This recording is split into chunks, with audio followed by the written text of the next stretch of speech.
Hi students, welcome to my channel. இந்த வீடியோல 11th history unit 16ல ஐரோப்பியரின் வருகை lessonsோட book back answers and important questions தான் பார்க்க போறோம். First question, இந்தியாவில் போர்ச்சுகீசியரின் அரசியல் தலைமையிடம் டேஸ் ஆகும். இந்தியாவில் போர்ச்சுகீசியரின் அரசியல் தலைமையிடம் கோவா. First option. இரண்டாவது கேள்வி, மேற்கு ஆசியாவிற்கும் ஐரோப்பாவிற்கும் நுழைவு வாயிலாக இருந்த துறைமுகம் எதுன்னு கேட்டிருக்காங்க. மேற்கு ஆசியாவிற்கும் ஐரோப்பாவிற்கும் நுழைவு வாயிலாக இருந்த துறைமுகம் ஆப்ஷன் டி பாருங்க, சூரத்.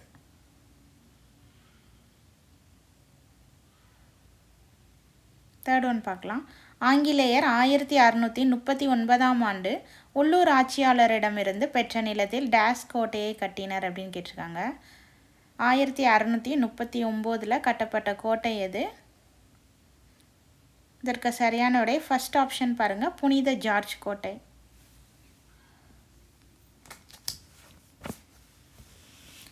ஃபோர்த் ஒன் பார்க்கலாம். நீலநீர் கொள்கையுடன் தொடர்புடையவர் யாருன்னு கேட்டிருக்காங்க. நீலநீர் கொள்கையுடன் தொடர்புடையவர் பிரான்சிஸ்கோ டி அல்மெய்டா. ஃபோர்த் ஒனுக்கு option A is the correct answer. Fifth one, dash தமிழ் அச்சுப்பதிப்பின் தந்தை என்று அழைக்கப்படுகிறார். சரியான விடை ஆப்ஷன் சி பாருங்க, ஹென்ட்ரிக்ஸ். சிக்ஸ்த் ஒன், அம்பாயினா படுகொலைக்கு காரணமானவர்கள். ஆப்ஷன் பி, டச்சு கிழக்கிந்திய கம்பெனி. அம்பாயினா படுகொலைக்கு காரணமானவர்கள் டச்சு கிழக்கிந்திய company. Seventh one, Francis Martin என்பவர் டேஸை பிரெஞ்சு குடியேற்றங்களின் கேந்திர மையமாக ஆக்கினார்.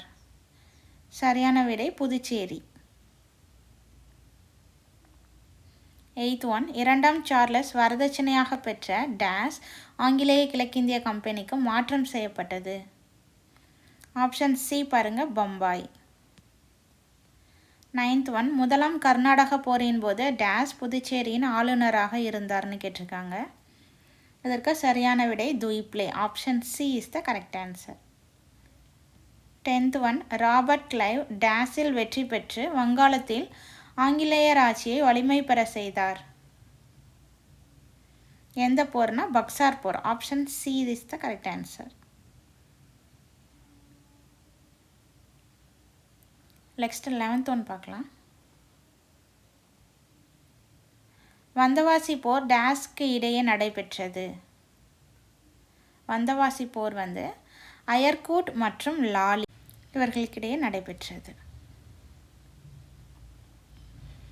12th ஒன், ஏழாண்டு போர் டேஸுடன் முடிவுக்கு வந்தது. இதற்கு சரியான விடை பாரிஸ் உடன்படிக்கை. Option C is the correct answer. 13th one, சரியான கூற்றினை தேர்ந்தெடு. ஃபர்ஸ்ட் ஒன் பாருங்க, முகலாய பேரரசின் வலிமை குறித்தும் பொருளாதார வளம் பற்றியும் ஐரோப்பியர் நன்கு அறிந்திருந்தனர். இது சரியான கூற்று. செகண்ட் ஒன் பாருங்க, டச்சுக்காரர் ஆங்கிலேயரை தொடர்ந்து பம்பாய்க்கு வந்தனர்னு கொடுத்துருக்காங்க. இது தவறான கூற்று. டச்சுக்காரர்கள் ஆங்கிலேயர்களுக்கு முன்னாடியே இந்தியாவுக்கு வந்திருப்பாங்க. ஸோ செகண்ட் ஆப்ஷன் தவறு.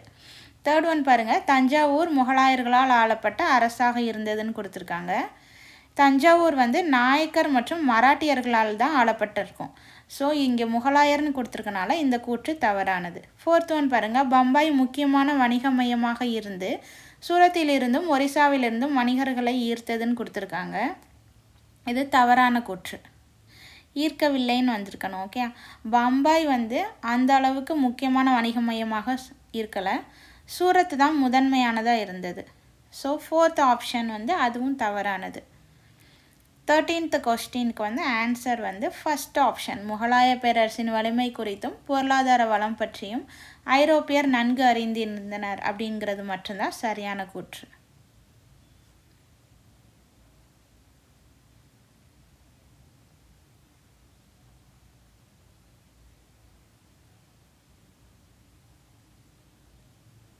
அடுத்த கொஸ்டின் பார்க்கலாம். கீழ்கண்டவற்றுள் தவறான கூற்றினை தேர்ந்தெடுன்னு கேட்டிருக்காங்க. ஃபர்ஸ்ட் ஆப்ஷன் பாருங்கள், இந்திய அரசர்கள் அயல்நாட்டவரிடம் கொண்டிருந்த ஈர்ப்பினை ஐரோப்பியர் சாதகமாக்கி கொண்டனர் அப்படின்னு கொடுத்துருக்காங்க. இது தவறான கூற்று. செகண்ட் ஒன், நறுமண தீவுகளில் டச்சுக்காரர் வெற்றி பெற்றனர். இது சரியான கூற்று. கோல்பெர் பிரெஞ்சு கிழக்கிந்திய கம்பெனி நிறுவப்பட்டதற்கு காரணமாக இருந்தார் அப்படிங்கிறது தேர்ட் ஒன்னும் சரியான கூற்று. ஃபோர்த் ஒன் பாருங்கள், புதுச்சேரியில் இன்றளவும் பிரெஞ்சு தாக்கத்தை காண முடிகிறது அப்படின்னு கொடுத்துருக்காங்க. இதுவும் சரியான கூற்று. இந்த கொஷின்ஸில் என்ன கேட்டிருக்காங்கன்னா தவறான கூற்றினை தேர்ந்தெடு தான் கொடுத்துருக்காங்க. ஸோ ஃபஸ்ட் ஆப்ஷன் மட்டும்தான் தவறானது, மற்ற மூன்றுமே சரியாக தான் கொடுத்துருக்காங்க. ஸோ 14th ஒன்க்கு ஆன்சர் ஆப்ஷன் ஏ. இந்திய அரசர்கள் அயல் நாட்டவரிடம் கொண்டிருந்த ஈர்ப்பினை ஐரோப்பியர் சாதகமாக்கி கொண்டனர் அப்படிங்கிறது தான் தவறான கூற்று.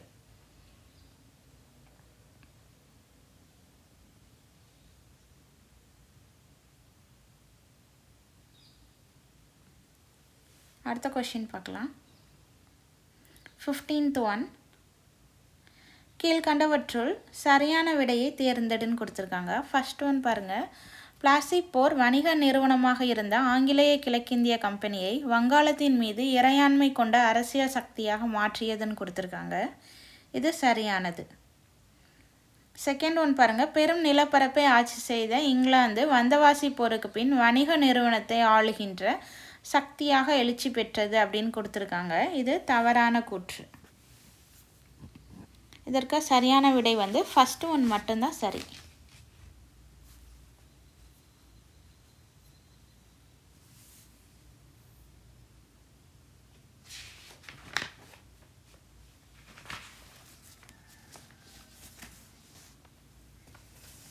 சிக்ஸ்டீன்த் ஒன் பார்க்கலாம். கீழ்கண்ட கூற்றுகளில் சரியான விடையை தேர்ந்தெடு. ஃபர்ஸ்ட் ஒன், அல்புகர் இந்தியாவில் போர்ச்சுகீசிய பேரரசை உண்மையில் நிறுவியவர் ஆவர்னு கொடுத்துருக்காங்க. இது சரியானது. செகண்ட் ஒன், உடன்கட்டை ஏறும் வழக்கத்தை நிறுத்த அல்புகர் முயன்றார் அப்படின்னு கொடுத்துருக்காங்க. ரெண்டு கூற்றுமே சரியானது. Option C is the correct answer. 17th one பார்க்கலாம். கூற்று காரணம். கூற்று, 16ஆம் நூற்றாண்டில் ஐரோப்பியர் இந்தியாவிற்கு வருகை புரிந்தனர் அப்படின்னு கொடுத்துருக்காங்க. இது சரியான கூற்று. காரணம், அவர்களது உண்மையான நோக்கம் ஐரோப்பிய சந்தைக்கு தேவையான மிளகு, லவங்கம், கிராம்பு ஏனைய நறுமணப் பொருட்களை கொள்முதல் செய்தல். இதுக்கு ஆன்சர் ஃபர்ஸ்ட் ஆப்ஷன். கூற்று சரி, காரணம் கூற்றின் சரியான விளக்கமாகும். 18th ஒன், கூற்று, இந்தியா பொருள் உற்பத்திக்கான வலுவான தளத்தையும் குறிப்பாக பருத்தி இலை துணிகளுக்காகவும் புகழ்பெற்றிருந்தது அப்படின்னு கொடுத்துருக்காங்க. கூற்று சரி. காரணம், நாட்டின் முதல் முக்கியமான பொருளாதார நடவடிக்கை விவசாயமாகும் அப்படின்னு கொடுத்துருக்காங்க. காரணமும் சரிதான், ஆனால் ஃபர்ஸ்ட் ஆப்ஷன் தான் சரியான விடை. கூற்று மற்றும் காரணம் சரி.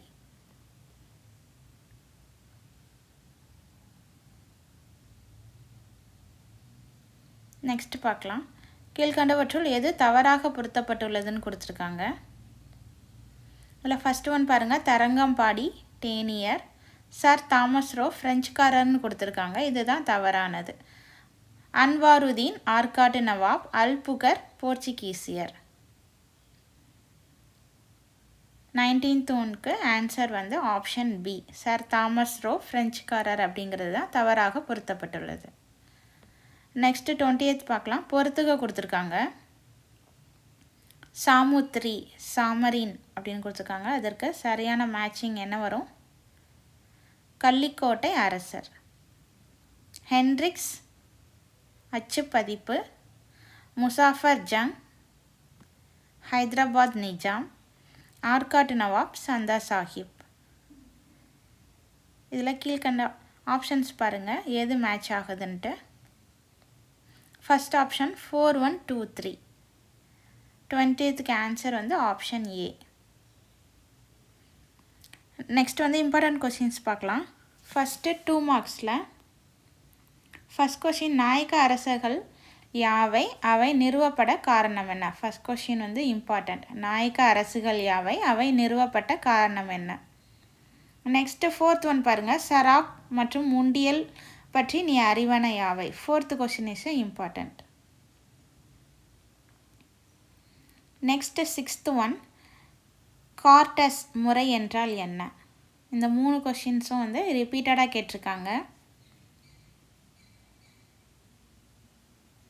நெக்ஸ்ட்டு 3 மார்க்ஸ் பார்க்கலாம். ஃபஸ்ட் ஒன் பாருங்கள், 1565ஆம் ஆண்டுக்கு பிறகு தென்னிந்தியாவில் நிலவிய அரசியல் சூழ்நிலைகளை கூறுன்னு கொடுத்துருக்காங்க. ஃபஸ்ட்டு கொஷின் வந்து இம்பார்ட்டண்ட்.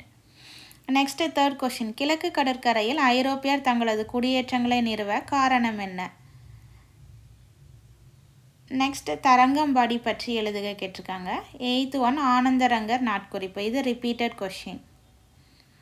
ஸோ 3 மார்க்ஸில் first one, third one, 6th one and 8th one 4 கொஷின்ஸையும் முக்கியமாக படிச்சுக்கோங்க. நெக்ஸ்ட்டு 5 மார்க் கொஷின் பார்க்கலாம். அதில் தேர்ட் ஒன் பாருங்கள். கர்நாடக பகுதிகளில் ஆங்கிலேயருக்கும் பிரெஞ்சுக்காரருக்கும் இடையே நடைபெற்ற போர்களுக்கான காரணங்கள் யாவை? 4th ஒன், வங்காளத்தின் உண்மையான ஆட்சியாளர்களாக ஆங்கிலேயர் எவ்வாறு எப்போது மாறினர் அப்படின்னு கேட்டிருக்காங்க. Third one and 4th one வந்து ரிப்பீட்டடாக கேட்டிருக்காங்க.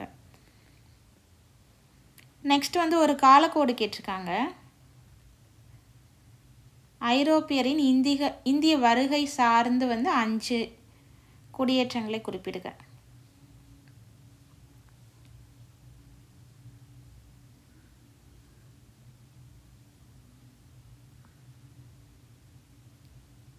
இதோட இந்த வீடியோ முடியுது. செகண்ட் மிட்டம் கொஷினுக்கான இம்பார்ட்டன்ட் கொஷின்ஸ் மட்டும் தனியாக நெக்ஸ்ட் வீடியோவில் நான் அப்லோட் பண்ணுறேன். காலக்கோடு எந்த மாதிரி கேட்டிருக்காங்க, மேப் எந்த மாதிரி வந்திருக்குன்னு சொல்கிறத நெக்ஸ்ட் வீடியோவில் பார்க்கலாம். இந்த வீடியோ உங்களுக்கு யூஸ்ஃபுல்லாக இருக்குன்னு தோணுச்சுன்னா நம்ம சேனலை மறக்காமல் சப்ஸ்கிரைப் பண்ணிக்கோங்க. இந்த வீடியோக்கு ஒரு லைக் கொடுத்துருங்க. உங்கள் ஃப்ரெண்ட்ஸ்கிட்டையும் ஷேர் பண்ணுங்கள். தேங்க்யூ.